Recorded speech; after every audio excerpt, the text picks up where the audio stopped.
Assalamualaikum warahmatullahi wabarakatuh. Selamat datang di channel Tausiah Ustadz, tempat kita berbagi inspirasi dan ilmu seputar Islam. Semoga video ini membawa manfaat dan menjadi jalan kebaikan untuk kita semua. Bismillah. Yuk, kita mulai. Lalu, kita sudah belajar tentang sujud dengan 3 pendekatan. Perhatikan anjuran dari Al-Quran supaya belajarnya efektif.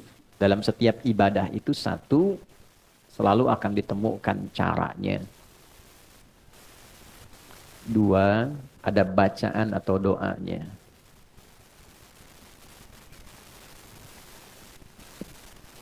3, nah ini yang jarang dikaji. Saya garisi yang 2 ini.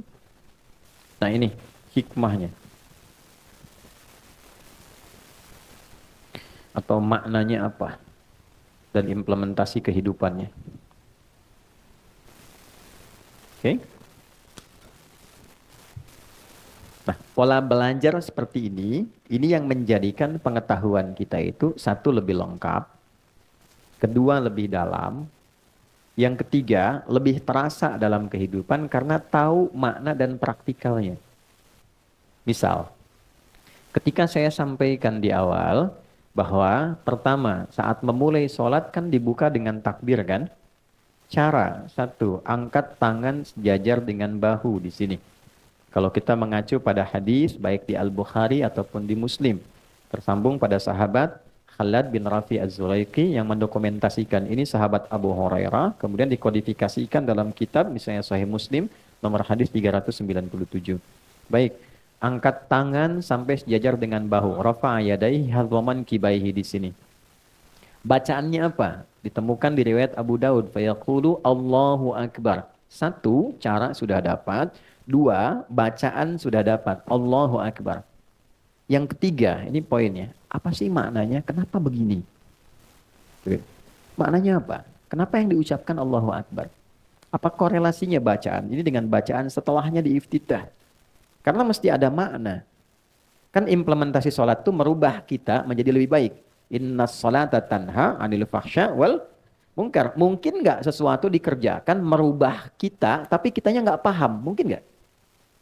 Nggak mungkin. Makanya kalimat tadi itu yang disampaikan tegas oleh Al-Quran di Quran surah 29 ayat ke-45 dibukanya dengan pendekatan belajar yang benar. Persoalannya yang sering dihafalkan pertengahan ayatnya awalnya tidak dibaca. Kalau saya baca tengahan, Anda pasti akan bisa melanjutkan. Innas sholata tanha 'anil fahsya. Oke, sepakat. Coba baca awal ayatnya. Oke. Utlu ma uhya ilaika minal kitab wa aqimis shalah.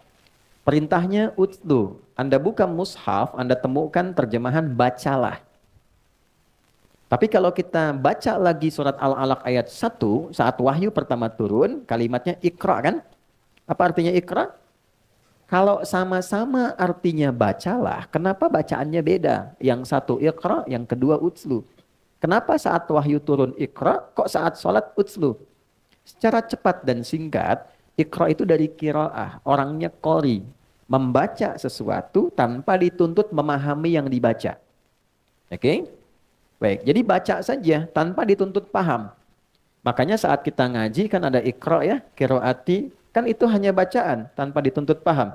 Itu kan a fatha a gitu kan, fa fatha fa lam dhamma u lu apa lu gitu kan. Itu kan?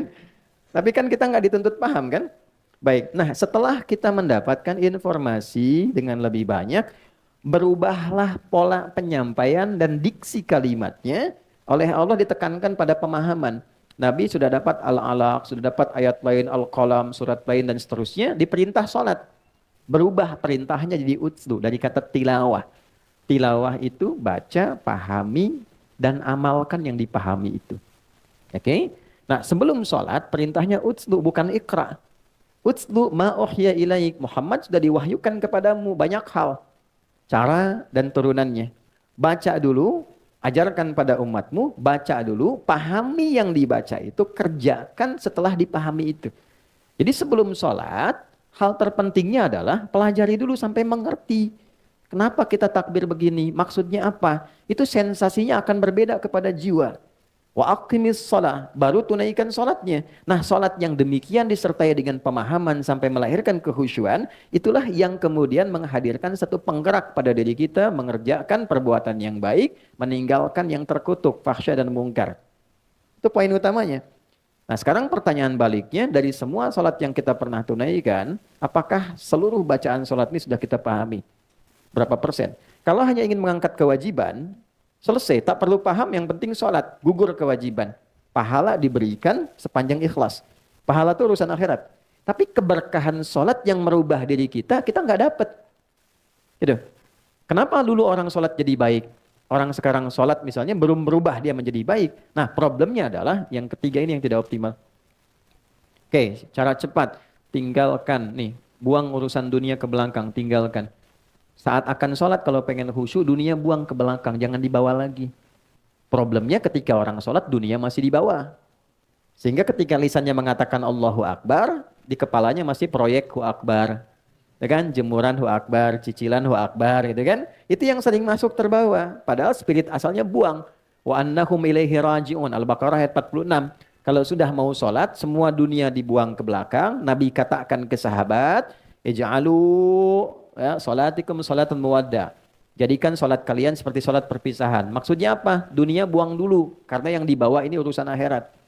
Lalu ucapkan tidak ada yang tinggi dibandingkan Allah. Allahu Akbar. Itulah sebabnya kenapa bukan Ar-Rahman, bukan Ar-Rahim, supaya yang lain kecil, yang diagungkan yang besar saja. Nah, lalu disertakan rasa.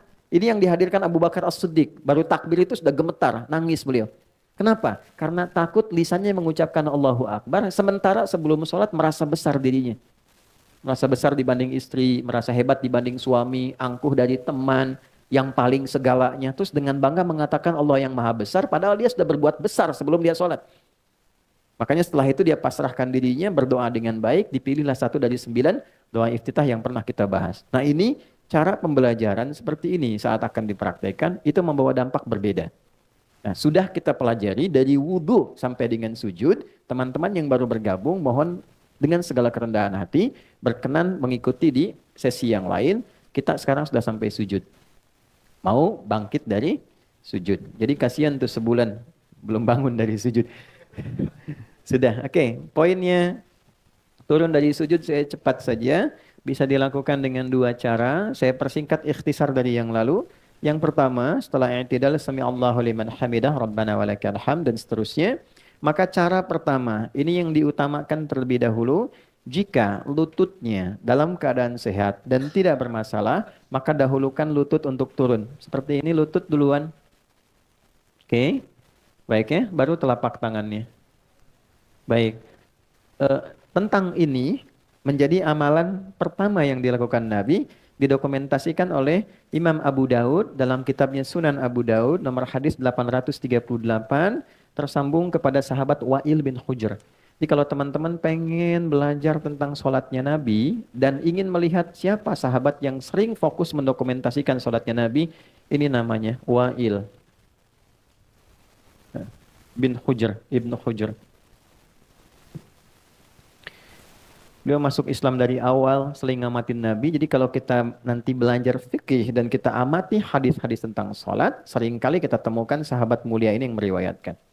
Oke, cara kedua, bisa menggunakan telapak tangan bila lutut bermasalah misalnya. Walaupun nanti jadi pilihan di akhirnya. Lutut bermasalah karena satu mungkin faktor usia, kan? Yang kedua ada faktor ya secara non teknis, misalnya mohon maaf cedera kah ya karena olahraga dan sebagainya, maka alternatif kedua gunakan telapak tangan. Turun, oke, gunakan telapak tangannya dulu ya begini, baru kemudian lututnya. Itu boleh. Hadisnya hanya beda 2 nomor dengan yang tadi, nomor hadis 840. Diriwayatkan oleh sahabat Abu Hurairah. Di kitab yang sama Sunan Abu Daud. Abu Hurairah nama aslinya ya ada yang tahu? Abdurrahman bin Sahr. Masuk Islam saat Nabi di usia 60 tahun kurang lebih. Sebelum Nabi meninggal, 3 tahun sebelum meninggal. Ya. Di usia Nabi sudah 60 tahunan, 3 tahun sebelum meninggal. Kondisi beliau pada saat itu ada masalah di lutut. Sehingga hadis-hadis yang disampaikan dalam usia Nabi rentang 60-an itu selalu digambarkan Nabi sholat kadang nyender ke dinding, menggunakan tongkat karena lutut bermasalah. Oke? Nah ini poin yang pertamanya. Nah Abu Hurairah menyimpulkan saya ini kemana aja selama ini. Kok terlambat ngaji, teman-teman sudah duluan. Maka beliau pengen nyusul yang lain. Jadi meningkatkan effortnya, menambah durasi belajarnya. Dan ini jadi sunnah untuk kita. Tidak ada kata terlambat. Dan jangan menyimpulkan yang sudah duluan lebih unggul. Tidak. Yang harus disimpulkan, yang lain sudah ngaji duluan, saya pun pengen seperti dia. Pengen nyusul. Nambah motivasi. Maka ini yang menarik perhatian Allah. Ini poinnya. Ketika kalimat ini muncul menarik perhatian Allah, diberikanlah kelebihan. Maka beliau bisa menangkap ajaran Nabi itu, cepat ditangkap dan didoakan oleh Nabi. Begitu dipakaikan sorban, nih itu begitu belajar dengan kondisi demikian, maaf, beliau tercatat dalam sejarah sebagai sahabat yang selalu ingat, sulit lupa. Sehingga 3 tahun itu dimanfaatkan betul menunggu Nabi depan rumahnya, ngikut Nabi kemana diikuti, karena merasa terlambat. Akhirnya, ketika Nabi meninggal, beliau sudah mengoleksi 7.000 hadis dari Nabi SAW. Durasi yang singkat, tapi begitu sangat bermanfaat. Nah, di antara hadis yang diriwayatkan tentang turunnya Nabi ketika akan sujud. Nah, beliau meriwayatkan versi menggunakan telapak tangan. Kenapa? Karena kondisi Nabi tadi dalam kondisi senior, lutut bermasalah, lalu telapak tangan yang turun. Jadi kalau ada teman-teman ingin menggunakan lutut, hadisnya yang tadi dari Wa'il. Kalau menggunakan telapak tangan, hadisnya bersandar pada Abu Hurairah. Nah, dalam ilmu hadis ada namanya al-jam'u wa taufik. Cara mencari kesimpulan, jangan saling menyalahkan. Mana yang benar, lutut atau telapak tangan? Mana yang paling utama? Kumpulkan keduanya, ambil yang paling memudahkan untuk kita mengerjakan, karena itu pilihan yang membuat kita nyaman untuk melakukan. Jadi kalau Anda nyaman dengan lutut, silahkan dengan lutut. Kalau nyaman dengan telapak tangan, lakukan, tidak ada masalah. Dan jangan disimpulkan ketika ada yang pakai telapak tangan, tua. Ya, ya, jadi jangan simpulkan demikian. Yang salah yang pakai kepala duluan, belum apa-apa sudah bermasalah. Oke, sudah sujud, pastikan 7 anggota badan menempel sempurna dulu sebelum berdoa. Saya cepat highlight dengan cepat. 1, kening. Hadisnya dari Ibnu Abbas radhiyallahu taala anhuma, qala umirna an nasjuda ala sab'ati azamin. Kami diperintah untuk bersujud dengan 7 anggota bagian tubuh. 1, kening. Saya sudah membahas persoalan tentang mukna, membahas persoalan juga tentang rambut, silahkan cek di pertemuan lalu. Yang kedua, 2 telapak tangan. Oke, jadi 1 tambah 2, 3. Yang selanjutnya 2 lutut tambah 2, 5. Selanjutnya 2 kaki dengan jemarinya, 7. 1, 3, 5, 7. Oke, baik, saat menyebutkan kening jabahah, Nabi telunjuknya menunjuk ke hidung begini. Dalam kondisi yang bersih, karpet dan sebagainya, nanti ukuran ini, kening, itu bisa disesuaikan dengan hidung. Jadi bisa menempel, tapi kalau kira-kira sedang di pantai atau naik ke gunung, kurang bersih dan sebagainya, maka nggak harus ditempelkan hidungnya. Karena yang paling pokok itu apanya? Keningnya. Baik, 7 ini, ingat baik-baik. Kemudian makin sujudak. Tempelkan dengan baik dulu. Jangan langsung berdoa. Ini baru turun, belum nempel, sudah doa. Subhana rabbiyal a'la. Tidak. Tempelkan dengan nyaman, makin sujudak. Sampai merasakan sensasi yang enak nempelnya. Yang penting kening. Ingat ya. Karena itu jangan gunakan, sekali lagi, jangan gunakan alas sujud yang terlampau empuk. Sehingga tidak terasa pertemuan kening dengan tempat sujud. Ya, karena itu saya sering koreksi sejadah yang kalau kita sujud itu nggak rasa nempel. Kayak ngambang. Jadi ibu kalau beli lihat sejadah, teman-teman, jangan lihat bagusnya. Lihat fungsinya. Sejadahnya memang bagus, tapi nempelnya kayak bantal. Begitu sujud nggak bangun-bangun gitu. Oke, ya, ini tempatnya yang semakin tempat itu rata dan membuat nyaman ini untuk sujud tuh bagus. Tempelkan, biasanya kalau yang belum terbiasa agak pusing awal-awal, setelah itu enak tuh. Karena darahnya kan dipompa tuh. Ya, ngalir ke otak, ngalir lagi, dan ada titik pusat di sini. Ya, ada riset menunjukkan God spot-nya gitu, di tengah ini. Lalu tangan sudah menyatu semua enak, baru berdoa. Nah, di titik ini kemarin sudah kita bahas doa pembukanya, ya kan? Subhana rabbiyal a'la atau subhana rabbiyal a'la wa bihamdi, atau yang ketiga subhanakallahumma rabbana wa bihamdika allahumma firli. Nah, di sini kita berhenti pertemuan lalu.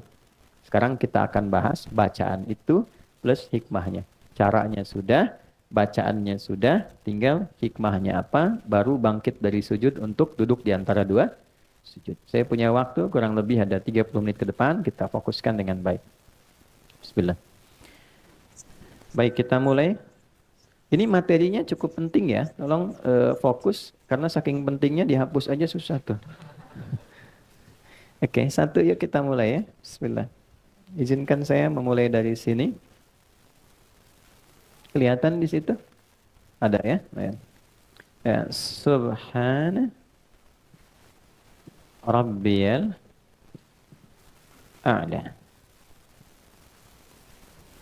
Mas Dimas tolong dinotis ya. Pertemuan berikutnya saya bawa materi PowerPoint ya. Supaya nanti bisa kelihatan. Kita sudah siapkan kok, ada gambar, ada apa, jadi bisa lebih kelihatan. Ini yang kedua, ini satu. Yang kedua, depannya sama sampai sini. Ditambahkan wa bihamdi. Ya, subhana rabbiyal a'la wa bihamdi. Oke. Yang ketiga, ini agak lebih panjang tapi lebih dalam. Subhana nakallahumma rabbana wa bihamdika Allahumma ghfirli. Saya bantu dengan bacaan supaya nanti bisa memudahkan memahami apa yang saya tuliskan. Oke. Saya yakin semua sudah mengetahui ini, tapi poinnya adalah apakah membacanya juga dengan rasa untuk memahaminya. Apa maksudnya? Baik. Subhana rabbiyal a'la. Subhan, apa itu artinya subhan? Subhanallah itu apa? Subhanallah. Maha suci Allah. Maha suci Allah itu apa? Subhanallah. Okay. Subhan tidak disebutkan dalam Al-Quran atau bahkan bahasa Arab standar kecuali menunjuk pada satu keadaan, sifat atau sikap yang tidak sesuai dengan keagungan Allah. Jadi kalau ada sesuatu ungkapan, keadaan, perilaku yang tidak sesuai dengan keagungan Allah, itu orang Arab mengatakan subhanallah. Misal, dalam keyakinan kita sebagai muslim, dan hebatnya ini didialogkan secara rasional dalam Al-Quran. Tuhan itu mesti tunggal, ya, dan kalimatnya dasar. Harus beda dengan yang bukan Tuhan. Standar, laisa kamitslihi syai'. Jadi disebut Tuhan tuh karena memang punya perbedaan dengan yang bukan Tuhan. Dan itu harus 100% beda. Ya, 100% different, nggak boleh sama. Kalau sama berarti ada bagian tertentu yang bisa jadi Tuhan bagi yang lainnya. Baik, jadi dari logika ini logis ya. Oke, kalau manusia itu melahirkan, Tuhan boleh nggak melahirkan? Nggak boleh, kan harus beda. Kalau manusia berpasangan, Tuhan boleh nggak? Tidak. Kalau manusia punya anak, Tuhan tidak kan? Baik, nah itu kan logika sederhana ya. Nanti dialognya banyak dan tajam sekali di dalam Al-Quran. Lalu ada orang mengatakan begini, Tuhan punya anak. Nah, dalam keyakinan kita, orang Islam, dan didukung dengan nilai logikanya, kan mesti beda Tuhan dengan yang bukan Tuhan. Maka ketika ada orang mengatakan, Tuhan punya anak. Wa qalu ittakhadallahu walada. Ada orang berkata, Tuhan itu punya anak. Maka disoal oleh Quran. Sebelum disoal itu, kalimat pertamanya, Subhana. Itu ada di Quran surah kedua, Al-Baqarah ayat 116. Paling kiri di pertengahan di mushaf. Quran surah kedua, ayat 116. Ya, ayat 116 itu setelah 115, sebelum 117. Wa qalu ittakhadallahu walada. Mereka berkata Tuhan itu punya anak. Kan? Nah, nanti hal pertama sebelum diungkap dan didialogkan secara rasional, itu kalimat pertamanya subhana. Oh, enggak tepat. Enggak mungkin Tuhan punya sifat yang sama dengan makhluk. Kalau punya sifat yang sama, nanti setiap makhluk dipertuhankan. Makanya dialognya nanti jadi panjang. Ya, kenapa kok yang ini dipertuhankan, yang lain tidak? Oh, karena yang ini lahirnya tanpa ayah. Oh, Adam lebih hebat, tanpa ayah, tanpa ibu. Kenapa nggak jadi Tuhan? Kalau yang ini menghidupkan yang mati, Ibrahim lebih hebat. Menghidupkannya dicincang dulu, terus dipisah di beberapa bukit. Dipanggil dengan kalimat yang sama, dengan nama Allah, nyatu lagi. Kenapa Ibrahim yang lebih hebat nggak jadi Tuhan? Terus dicari sampai akalnya berpikir. Tapi setelah itu pun nggak dipaksa. Lakum dinukum. Itulah indahnya Islam. La ikraha. Di Islam itu nggak perlu dipaksa, dijelaskan secara sempurna dan bertanggung jawab dengan penjelasan itu. Makanya kelembutan itu panjang di Islam itu. Ya, Dan pengetahuan itu jadi bagian paling dasar. Jadi kalau ada orang masuk Islam jadi kasar, itu pasti ada yang salah dengan keislamannya. Ya, suami itu sepanjang muslim, pasti akan lahir sifat-sifat kebaikan dalam dirinya. Nah, demikian istri juga sepanjang seorang muslimah, itu pasti akan lahir kelembutan dalam dirinya. Karena ajaran di Quran itu tidak ada nilai-nilai yang mengantarkan pada penyimpangan dari fitrah manusia. Balik ke sini. Nah sekarang gini, setelah itu ada Rabbi. Dari sifat rububiyah. Rabb itu artinya sifat perawatan, pemenuhan kebutuhan, ya kan? Jawaban dari doa yang merawat, menyembuhkan. Oke, Quran surah ke-7. Di ayat 172. Al-A'raf ayat 172. Perjanjian pertama kita dengan Allah sebelum terlahir itu menggunakan Rabb. Lihat kalimatnya. Wa idh akhadha rabbuka min bani adama min zuhurihim dzurriyyatahum wa ashhadahum ala anfusihim alastu bi rabbikum. Bukan alastu bi Allahikum bi rahmanikum tapi Rabb. Ya. Terjemah enaknya begini. Apakah engkau bersedia komitmen menjadikan aku sebagai satu-satunya Tuhan yang dengan itu aku akan merawatmu, menyembuhkan engkau kalau sakit, memaafkan kalau salah, memenuhi seluruh kebutuhan hidupmu, mengampuni kalau berdosa, dan menerima ketika engkau kembali. Kalau ada tawaran begitu, kita menerima dengan syarat atau tanpa syarat? Pasti tanpa syarat. Mau nggak ikut saya? Kebutuhannya ditanggung, kalau sakit saya bawa ke dokter, kalau fasilitas saya penuhi semua, pengen apa saya berikan. Kalau salah saya maafkan, saya nggak marah. Kira-kira kalau ditawari begitu mau ikut atau tidak? Ya, maunya itu ada pikir lagi atau enggak? Tidak. Kalau berpikir lagi, pertimbangan kalimatnya umum. Naam. Tapi kalau kita terima tanpa syarat, bala. Ya, bala. Makanya jawabannya bala. Cuma sekali ya, kalau 2 kali jadi makanan. Bala-bala. Bala syahidna. Ya, aku siap terima, aku bersyahadat. Makanya syahadat itu dilekatkan dengan sifat rububiyah ini. Yang merawat, memberikan perhatian, yang menyembuhkan, memaafkan, dan sebagainya. Jadi ditariknya ke saya, Rabbi. Nah, disinilah kedalaman sujud. Saat sujud kita mengakui, ya Allah, Engkau yang merawat aku. Memberikan segala kebutuhanku. Memaafkan aku kalau salah. Membimbing aku ke jalan yang benar. Ngasih oksigen tanpa memberikan batasan. Semua Engkau berikan kepadaku. Tapi dalam keadaan demikian, aku masih melanggar ketentuanmu. Lisanku masih tajam. Tanganku bahkan sekarang mewakili lisanku. Menyakiti orang dengan tulisan. Mencela dengan lisan. Merendahkan orang lain. Kadang dipanggil sholat, aku nomor sekian kan. Padahal aku tahu yang memberikan rezeki Engkau. Yang memberikan kemudahan Engkau. Ya Allah ya Tuhanku, aku tahu ini salah. Ya kan? Untuk itulah kita pasrahkan, dari berdiri kita rendahkan sepenuhnya. Yang bagian terhormat pada diri manusia langsung dijatuhkan ke bawah. Itu titik tertinggi itu. Jadi ketika seseorang itu bisa merendahkan bagian terhormatnya ke titik yang terendah. Itu artinya pengakuan terdalam untuk pasrah dan berubah. Kalau sudah bisa, tunduk betul. Makanya orang yang sering merendah, Allah pasti angkat. Nanti saya berikan hikmahnya di akhir. Ya, tunduk, rendah. Nah, ini sifat pengakuan. Jadi kalau sudah sujud, kita itu merendah dan mengaku banyak salah. Ini yang jarang terjadi. Yang terjadi mengejar sujudnya saja. Bahkan ada sujud dengan kebanggaan. Sujud. Ya kan? Padahal dasarnya, ini konteksnya bukan dalam sujud syukur ya. Konteksnya dalam sujud kita merendah dalam ibadah. Jadi begitu turun, itu disertai dengan pengakuan selama ini saya salah. Rabbi, sementara Engkau yang merawatku ya Allah. Ya Tuhan yang merawatku, memberikan kebutuhan. Subhan, enggak tepat perilaku saya. Dipanggil menghadap lewat adzan masih sibuk dengan dunia. Kan? Padahal tahu dunia kan mau cari harta. Harta itu rizki. Terus kita simpulkan yang punya rizki Allah. Terus dipanggil sama Allah enggak datang, kan aneh. Ya kan? Anda kerja cari apa? Rizki. Yang punya rizki siapa? Allah. Sekarang Allah panggil pengen ngasih, Andanya malah lari. Bukan Anda, maaf, orang lain gitu ya. Kan nggak masuk akal juga kan? Nah, maka dalam konteks itu Allah balik. Di ayat Jumatan tuh lebih tajam lagi, di ayat ke-11 itu. Ya, itu kalimatnya dalam sekali. Dalam sekali. Ya. Ini ketika Nabi sedang berdakwah di awal masa Islam, Itu jamaah hadir beberapa banyak. Di awal-awal iman masih belum kuat. Tiba-tiba ada rombongan pedagang plus diskon besar-besaran. Kita lewat tuh samping masjid, lewat diskon 70%, 80% tuh kan. Ya kayak ibulah begini gitu kan. Lagi pengajian begini, tiba-tiba ada lewat di depan informasi gitu kan. Wah, tas Dior diskon 80%. Saya tanya masih bertahan di sini atau keluar satu-satu. Ya kan? Ah, itu tinggal 12 jamaahnya, yang lain keluar.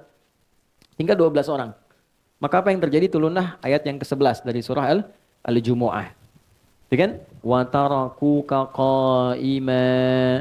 Engkau meninggalkan nabimu itu berdiri sendirian, tersisa tinggal 12. Saya langsung ke ujung. Qul ma indallahi khairum minal lahwi wa minat tijarah. Muhammad firaukan kalimat ini pada mereka. Yang Allah telah siapkan bagi orang yang merespon panggilan Allah. Disiapkan lebih banyak, lebih baik, lebih bagus dibandingkan proyek yang sedang mereka fokus dan sibuk di dalamnya saat ini. Jadi akan terjadi, rumus Qurannya begini. Kalau nggak disebutkan tokohnya siapa, kejadiannya kapan, itu akan terjadi dengan substansi yang sama, tapi tokoh yang berbeda. Ada orang akan meninggalkan Jumat demi mengejar proyek. Ya, maka sampaikan, kata Allah, ya Muhammad sampaikan. Apa yang Allah telah siapkan, itu lebih dahsyat, lebih tinggi nilainya dibandingkan proyek yang sedang mereka kerjakan. Ujungnya lebih indah. Wallahu khairur raziqin. Bukankah Allah yang memiliki rizki? Yang terbaik dalam membaginya. Kamu tahu aku yang punya. Kamu tahu aku yang berikan. Kenapa saat aku panggil untuk aku kasih, kamu justru menjauh dariku? Pertanyaan basic sekali. Nah ini yang sering terjadi dalam kehidupan. Begitu kita sujud, nah suasana itu mesti dibawa. Ya bagaimana doa bisa dikabul kalau ini saja belum kita hadirkan? Kan merendah dulu. Evaluasi dulu. Anda datang ke pimpinan di kantor. Ya kan? Bawa proposal. Bang, izin Pak, ini permohonan untuk bulan ini, semoga Bapak bisa meng-ACC dan sebagainya. Yang kedua, izin Pak, mohon arahan, mohon evaluasi, barangkali yang kemarin ada kekurangan-kekurangan, saya mohon diberi petunjuk, yang salah-salah, barangkali mohon diarahkan supaya saya bisa perbaiki, meningkatkan kinerja, supaya lebih baik Pak. Ini untuk gambaran yang kemarin dan pengajuan yang akan datang. Antara yang satu dengan yang kedua, peluang diberikan ACC-nya, dikabulkan tuh besar yang mana? Satu atau dua? Yang kedua. Demikian saat sujud, Anda kan meminta. Mohon dikabulkan, pengen doa, kadang terisak tangisan, tapi sifat ini nggak hadir. Maka yang paling harus dihadirkan pertama kali ini sifat a'la terhadap Allah dulu. Ya Allah, Engkau yang maha agung. Tidak setara dengan sikapku yang selama ini kadang menjauh darimu. Kadang melanggar banyak ketentuanmu. Aku pasrah ya Allah. Pasrahkan dan segala kehormatanku pada dirimu saat ini. Aku mohon ampunan selama ini bersikap yang tidak pantas. Itu kurang lebih makna dari kalimat Subhana Rabbiyal A'la. Kalau kita teruskan wa bihamdi, maka kita sertakan pujian setelah itu. Ya Allah, perilakuku yang kurang baik tidak mengurangi kesempurnaan pujian untukmu. Tidak mengurangi keistimewaan segala kemuliaan yang melekat kepadamu. Lalu kalau kita ingin tambahkan lebih dalam lagi, ini Allahumma gfirli. Ya Allah, dengan segala luas ampunanmu dan dengan segala kekuatan dan kemuliaanmu, mohon ampuni hamba. Hamba sadar, hamba salah. Itu kalau kalimat itu keluar, mengaku saya salah. Itu mahal. Coba suami, kalau ada masalah sama istri, mahal sekali kalimat, ya bun, saya salah. Itu mahal. Mahal ya? Mahal banget tuh. Ya. Pokoknya kadang ada satu psikologi di hadis itu menarik sekali bagi perempuan itu. Ya. Dia tuh tidak peduli betapapun ya Anda benar, tapi hanya ingin mendengar bahwa ya dia tidak salah gitu. Nabi itu datang dalam satu kondisi sudah sibuk ke rumah. Itu Sayyidah Aisyah curhat. Ada ulama yang menghitung curhatnya itu kalau dihitung sampai 2 jam. Ada yang menghitung lebih daripada itu. Tapi yang paling menarik, Nabi nggak motong. Itu menarik sekali. Nabi loh nggak motong. Dibiarin aja. Cerita, kan? Sudah selesai. Alhamdulillah. Sayang, semoga Allah berikan begini. Selesai. Kan? Itu sesuatu yang dalam sekali. Ini kan saya lihat wajah-wajahnya yang mantan kajian kemarin ya. Ada Robiah Kem ya. Kemarin saya lihat beberapa tuh. Nah, ada beberapa. Gini, kenapa terlalu banyak drama di rumah tangga itu? Kan di Quran itu berumah tangga itu seperti permainan. Banyak bermain, banyak gembira aja. Jangan terlalu serius. Serius dalam beberapa hal saja. Yang lainnya banyak gembiranya. Nabi kan jalan bareng. Balap lari sama Sayyidah Aisyah. Kadang digendong, kadang gulat, kadang nonton bareng-bareng. Ya nikmati selama masih berkehidupan dalam berumah tangga. Ya, balik ke sini. Kenapa jauh-jauh ke situ? Ini ya. Nah, jadi ini dulu yang dihadirkan nih. Kepasrahan diri kita, sujud, permohonan ampunan, baru minta. Jadi kalau sudah frekuensinya nyambung, enak, merata, bagian tubuh tuh kerasa enak ngalir, sujud. Tapi kalau udah terisak tuh enak banget, kayak nggak pengen bangun lagi gitu. Ya makanya Nabi itu sering kali lama dalam sujud. Sebagian menyimpulkan sujud terakhir, padahal di setiap sujudnya lama. Kenapa paling akhir lebih lama daripada yang sebelumnya? Karena kerinduannya kepada Allah itu memuncak dan terpenuhi dalam keadaan sholat. Kalau sudah selesai sholatnya nggak tersambung lagi kan? Nggak tersambung tuh dalam arti secara langsung fokus, tidak ada dengan umat gitu. Itulah yang menjadikan sujud terakhirnya lama. Dengan kadang sebagian jamaah makmum pengen cepet tuh kan? Nah ini ditanyakan kerinduannya kepada Tuhan. Nah ini ketika nempel betul, barulah permohonan intinya dimintakan. Biasanya, kalau sudah sampai ke titik ini, dan ini dipraktekkan yang hikmah tadi, belum minta sudah dikabul. Biasanya. Kalau sudah ke kalimat Allahumma gfirli dan betul, itu belum keluar, sudah dikabul. Tapi kalau kita ucap ya dalam sholat sunnah misalnya, dalam lisan yang terkenal, terpahami oleh diri kita saja. Oke? Kalau dalam sholat fardu tidak dilafadzkan, cukup dalam hati dihadirkan. Ingat, ada masalah ya tumpahkan aja dalam tangisan, sujud, minta. Sampai ke titik ini, nanti lihat apa yang terjadi. Ini rumus di Quran surah 12. Ya. Surah 12 ayat ke-85 sampai 86 tuh.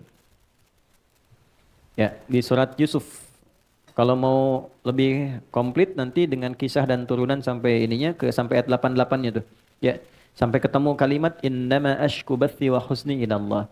Aku tuh kalau punya masalah di rumah tangga, curhat itu selalu kepada Allah. Maksudnya dalam salat. Ya. Jadi kalau punya masalah, apapun itu, seberat apapun, pertama terima dulu.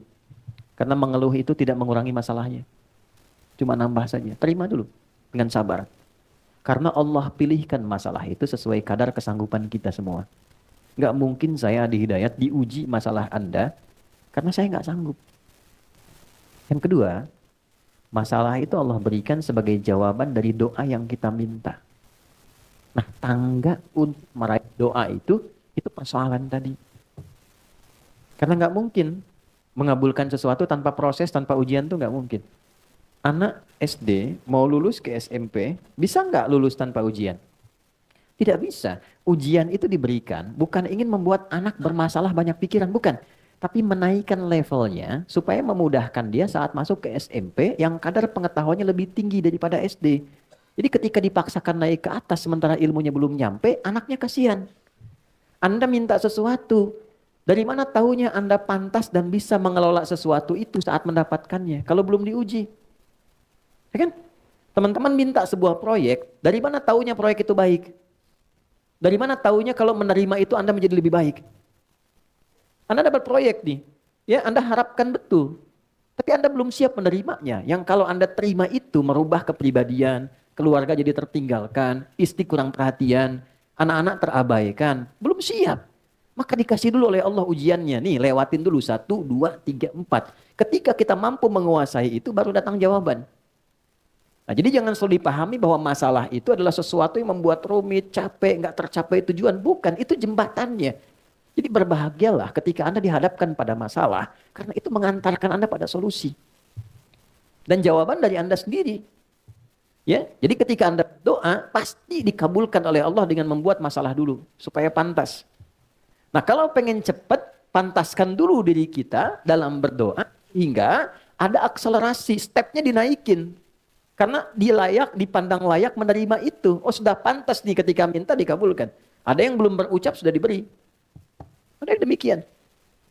Nah, karena itulah kemudian memantaskan diri itu dengan menambah pengetahuan, menjalani kehidupan itu penting. Supaya saat kita meminta untuk mencapai sesuatu, kita tidak harus menghadapi masalah-masalah baru. Nah, ini poinnya. Nah, jadi ketika memohon, hadirkan aja. Saya kalau punya masalah, kata Nabi Yakub alaihissalam, yang saya tuju pertama Allah. Saya bentangkan sajadah dalam bahasa kita. Innama ashku bathi wa huzni. Innama itu adatul hasri. Huruf pembatas membatasi hukum di situ saja. Aku nggak pernah curhat ke yang lain. Nggak pernah menggunakan media lain. Ada masalah, aku langsungkan kembalikan kepada Allah. Mau sedih, membuat aku nangis, aku tumpahkan di situ. Setelah itu aku tenang. Yang penting tenang dulu, walaupun solusi belum datang. Jadi bentangkan sajadah, bukan bentangkan Instagram. Ya, nggak nyangka ya kamu seperti itu. Nah, itu artinya nyangka. Orang yang bilang nggak nyangka, dia sedang nyangka. Tuh ya. Emang kenapa Jeng? Nah, sebetulnya itu yang ditunggu tuh. Komennya kan? Gitu. Nah, daripada nungguin komen capek. Capek, pusing aja. Pusing. Akhirnya masalah yang nggak selesai. Ya, suami juga nggak nyaman, akhirnya nggak betah di rumah, kan? Jadi pusing aja, capek akhirnya. Ya, kukira hari Rabu ternyata hari Minggu, kukira dia menunggu ternyata cari yang, pusing. Aduh. Pusing. Udah. Nah itu ya, sujud. Nah itu poinnya. Jadi hadirkan dalam hati kita, apa saja tumpahkan dalam sujud. Makanya kerasanya agak lama. Tapi proporsional ya, jangan imam sudah mau sujud lagi kita masih sujud yang pertama tuh. Ya, kalau berjamaah ikut imam. Ikut imam. Innama ju'ilal imamu liyutamma bihi fa qira'atul imami qira'atul ma'mum. Imam itu dijadikan untuk diikuti, maka bacaan imam mewakili makmum. Kalau imam sudah naik, ikut naik. Oke? Kecuali kalau sholat sendirian tahajud silahkan tumpahkan senyamannya. Terima kasih sudah menonton. Jangan lupa like, share, dan subscribe untuk mendukung dakwah ini. Sampai jumpa di video berikutnya. Wassalamualaikum warahmatullahi wabarakatuh.